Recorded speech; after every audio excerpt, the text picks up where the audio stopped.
हालांकि मैंने 20 साल से गुरु किया है, लेकिन स्पेन से आया हूँ, लेकिन मेरा डिसिप्लिन नहीं बनता है। मेरे गुरुजी ने पुणे के, आनंद आता है लेकिन मेरा दिनचर्या नहीं होती। और मेरे जीवन में बहुत कुछ हुआ है कि किन्ने जादू टोना कर दिया। मैं कैसा बच के आया हूँ, आपके पास आया हूँ, मुझे पता नहीं क्या ये चीजें होते हैं महाराज जी। मेरे मेरे से हुए, मेरे पत्नी पर किए गए हैं। अब मेरे पास इसका जवाब इसलिए नहीं है क्योंकि हम केवल परमार्थ का उत्तर देते हैं, भगवत प्राप्त। डिसिप्लिन कैसा होगा मेरा? अब चूंकि ये बात तो आपको अपने गुरुजी से पूछनी चाहिए, क्योंकि हम जब बताएंगे तो कोई साधन बताएंगे और वो उचित नहीं रहता कि गुरु के होते हुए किसी और संत का साधन स्वीकार करे। या तो उस पर गुरु भाव हो और या फिर आप में गुरु देखता हूँ मेरे गुरुजी को। तो हम पहली बात तो कहते हैं कि यदि तुम नाम जप करते हो तो तुम्हारे ऊपर कोई जादू कर दे, ऐसा पैदा नहीं हुआ। नहीं, भारत का किसी भी जादूगर, किसी भी टोना, किसी तांत्रिक को बोलो हमारा प्रेमानंद नाम मोबाइल में फोटो होगी, वही फोटो से तंत्र कर दे। 12 घंटे खोल के बैठे रहते हैं, देखते ही रहते हैं वहाँ स्पेन में। हम इसीलिए कह रहा हूं आपसे कि अगर आपको विश्वास हो। अभी मेरा सिमरन कैसा होगा बस? अब नाम पकड़ो, कौन सा नाम जप करते हो?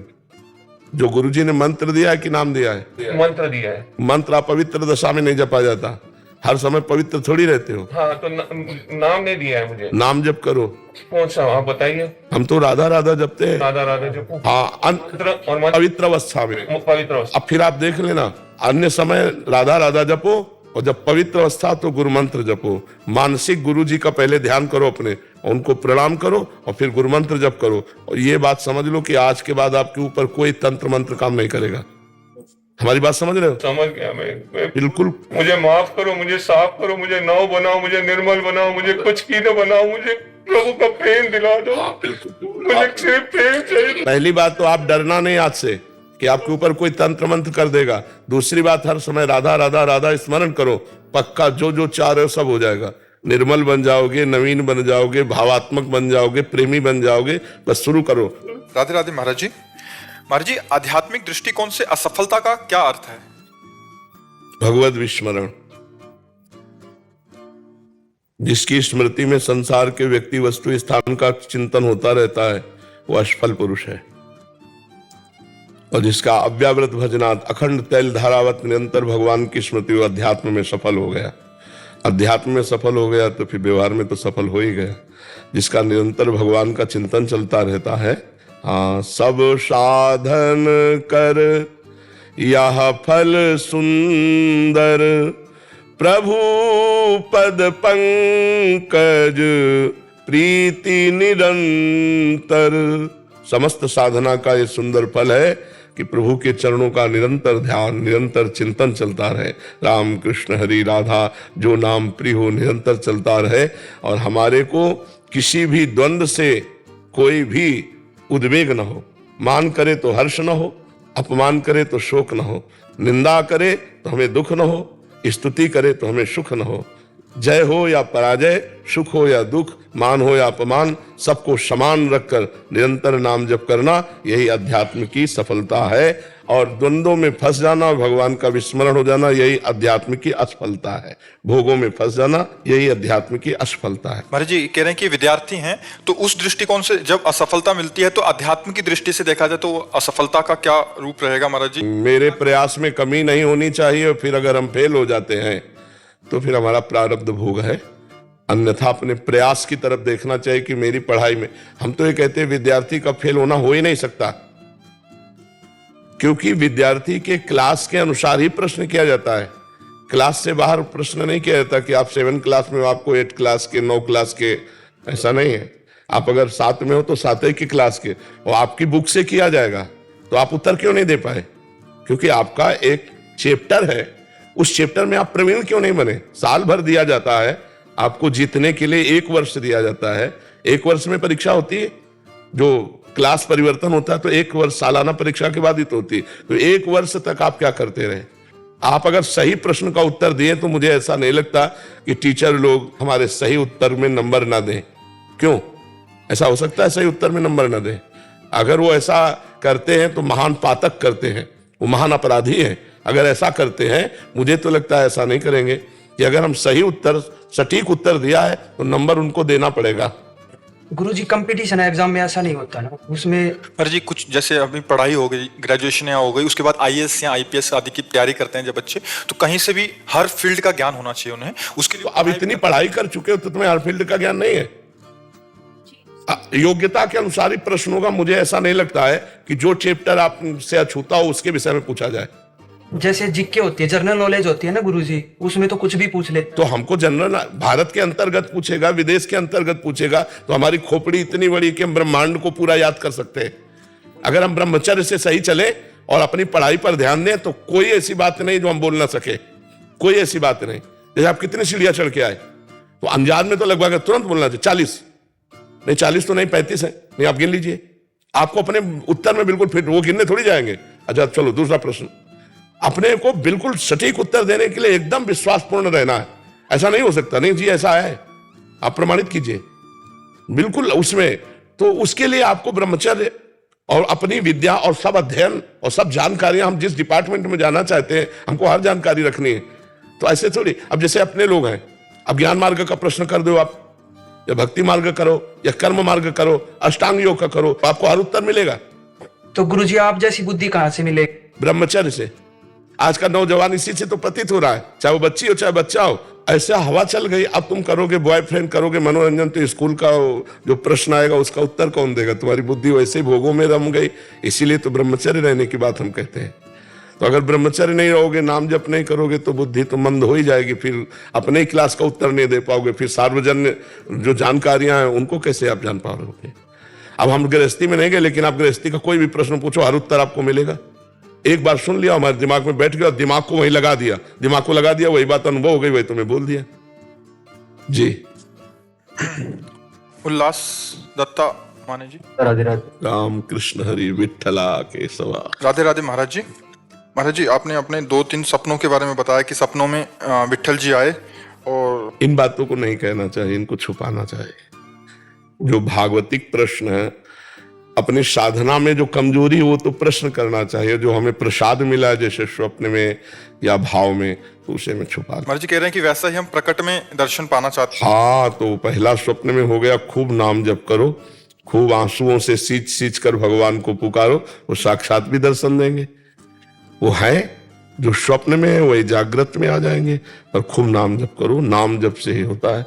नामदेव, तुकाराम, जितने भी महापुरुष हुए सब नाम के बल से भी हुए कि नहीं? नाम के बल से। विठ्ठल विठ्ठल विठ्ठल, जय राम कृष्ण हरि, जय राम कृष्ण हरि। अरे कितना आनंद, मजीरा उठाओ, शुरू कर दो 1 घंटा जय राम कृष्ण हरि, देखो कैसा आनंद आता है। भगवान के नाम में अपार आनंद है। हमें लगता है महाराष्ट्र में तो कीर्तन प्रधान भजन है, कीर्तन ही प्रधान है। नाम गुण लीला का गायन करते हुए खूब कीर्तन करना, खूब कीर्तन करो। मद भक्ता यत्र गायंती तत्र तिष्ठामि नारदः, जहाँ मेरे भक्त गायन करते मेरे गुण नाम रूप लीला का, वहीं मैं विराजमान रहता हूँ, भगवान ऐसा कहते हैं। तो खूब नाम जप करो, भगवान का दर्शन कोई दुर्लभ थोड़ी है। नाम कीर्तन और नाम जप से भगवान का दर्शन पाया जा सकता है, प्रगट में जैसे स्वप्न में देखा जी। डॉक्टर सत्या सारस्वत जी जी। श्री हरिवंश महाराज जी।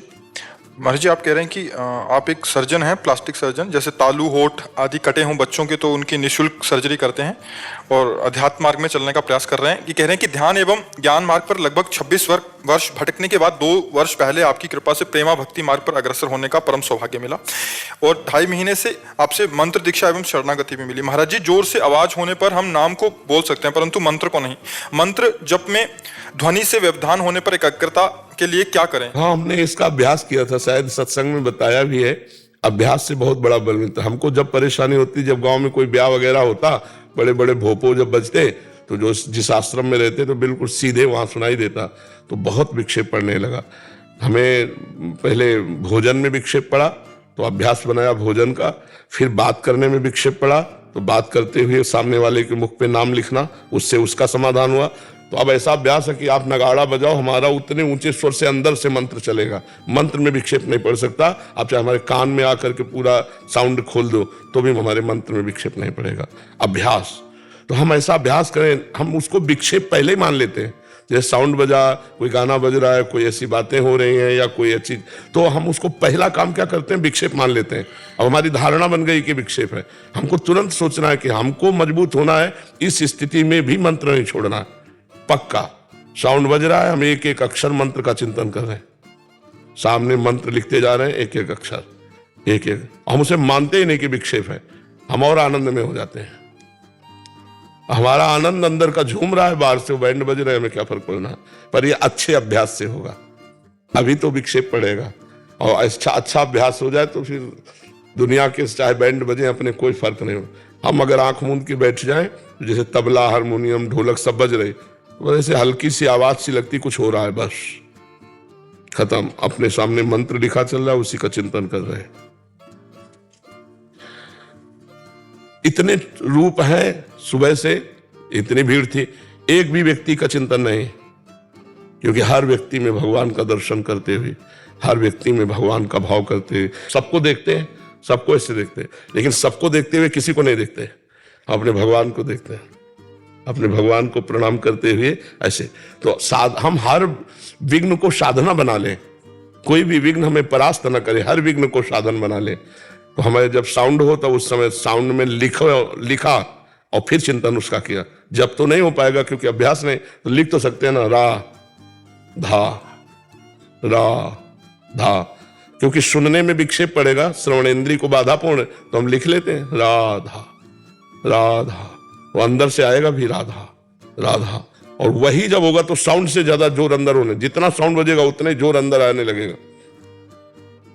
वो एक दैवी कृपा होती है, भागवती कृपा होती है।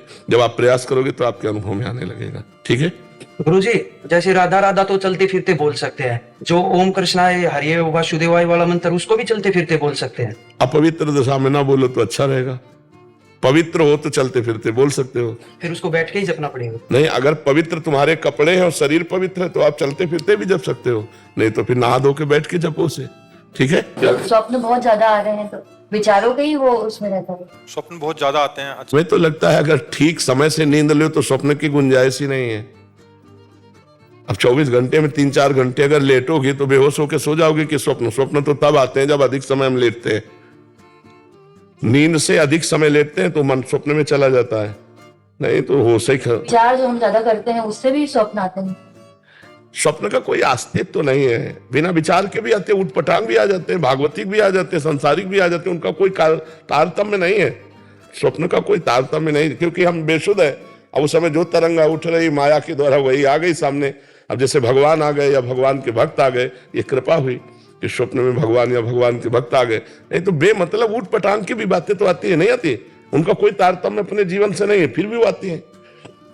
जैसे शरणागति जब हुआ था उस समय पर श्री हरिवंश महाप्रभु जी को स्वप्न में ध्वनि मगर मंत्र में देखा, तो इसका भी कुछ। हाँ, क्योंकि आचार्य के आने पर ही तो शरणागति सिद्ध होती है। आचार्य और जो भी अनुभव होता है उसे चुपचाप छुपाता रहे, किसी से न बताए। अच्छा, गुरु से इसलिए बताने की जरूरत नहीं कि वही तो आए थे, चाहे आचार्य हो, चाहे गुरु हो, चाहे इष्ट हो, एक ही है।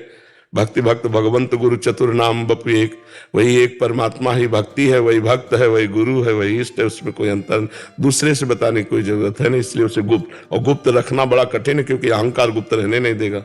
वो चाहता है कि 4 लोग सुने कि हमें कुछ विशेषता है, तो हमें लगता है उस अहंकार को दबा देना चाहिए, वो विशेषता बढ़ती चली जाएगी। डॉक्टर ओम प्रकाश गुप्ता जी, मेरठ से। महाराज जी, मैं एक चिकित्सक हूँ। महाराज जी, उसमें काफी व्यस्त रहता हूँ। महाराज जी, हनुमान प्रसाद पोदार जी, राधा बाबा के शरणागत हूँ। पोदार जी को मैं सदगुरु मानता हूँ। उनकी जो पुस्तिका है उसमें से सब में भगवान को देखना, भगवत कृपा पर अटूट विश्वास और भगवत नाम का अनन्य आश्रय। महाराज जी, स्वामी जी की इन 3 बातों को ही मानता हूँ और उनके बताए हुए मार्ग पर चलने की कोशिश करता हूँ। गुरु मंत्र और राधा नाम का निरंतर जाप करता हूँ। कृपया मेरा मार्गदर्शन करें जिससे बाबा और बाबू के बताए हुए मार्ग पर चल सकूं। बकाया क्या रह गया फिर? इसी में पूर्णता है। और ये गुण साधन ते नहीं होई, तुम्हारी कृपा पाओ कोई कोई। तो शरणागत महापुरुषों के हैं, तो हमें ये दृढ़ विश्वास रखना चाहिए कि मेरे साधन से असाधन का त्याग होगा, पर मेरा काम तो बाबूजी की कृपा से होगा, भाई जी की कृपा से होगा। जब हम कृपा पर आश्रित हैं तो हमें फिर साधन हम जो कर रहे हैं वो करना ही चाहिए, क्योंकि साधन नहीं करेंगे तो असाधन बनेगा, असाधन बनेगा तो अंतःकरण मलिन होगा, भगवत साक्षात्कार कम कर नहीं पाएंगे। तो साधन करने से अंतःकरण पवित्र हो रहा है, असाधन का त्याग हो रहा है, पर भगवत प्राप्ति तो कृपा से होगी। तो हमें जब कृपा से होगी तो हम बहुत रो सकते हैं उनके लिए कि कृपा करो, और हमें भगवत साक्षात्कार करा दो। एक बार भाई जी से, हनुमान प्रसाद पोद्दार जी से भाव में थे, तो बहुत निज जनों ने प्रार्थना की कि आप राधा कृष्ण का दर्शन करा दीजिए। तो उनका सत्य मानिए, यदि ऐसा सिद्धांत होता तो मैं बिना भजन के सबको करवा देता, पर बिना भजन किए भगवान का साक्षात्कार अत्यंत कठिन है। इसलिए खूब नाम जप करो, सब में भगवत भावना करो, हर कर्म प्रभु को समर्पित कर दो, इसी से भगवत प्राप्ति की योग्यता अपने आप हो जाएगी। बहुत सुंदर है। और चिकित्सा रूपी पूजा मरीज रूपी भगवान की आप रोज कर ही रहे हो, तो खूब अच्छे से अच्छे, जितने प्रवीणता पूर्वक हम किसी मरीज के दुख को दूर कर पाए, यही हमारी भगवान की आराधना हो जाएगी। खूब नाम जप करो, महापुरुषों के आश्रित रहो। प्रवीण कुमार जी दिल्ली से। राधा वल्लभ श्री हरिवंश। श्री हरिवंश महाराज जी।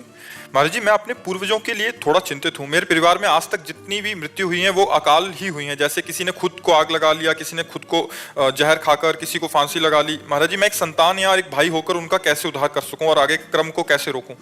वैसे मुझे लगता है एक बार संस्कृत से अगर भागवत सप्ताह अपने घर में करवा लो तो ये विचार आया था तो करवा लो। संस्कृत से, संस्कृत से। मूल संस्कृत 18,000 श्लोक, कोई प्रवीण जो विद्वान ब्राह्मण हो उसको बुला करके और फिर आप करवा लीजिए पूरा अनुष्ठान सहित सप्ताह की। और जो जो पधारे हैं उनके नाम संकल्प कर दीजिए, तो उनका मंगल हो जाएगा और घर भी मंगलमय हो जाएगा। और आप स्वयं नाम जप कीजिए। कोई नशा तो नहीं करते? करता था, अब छोड़ दिया। अब नहीं करते ना। नाम जप करो और सप्ताह की श्रीमद् भागवत करवा लो किसी से।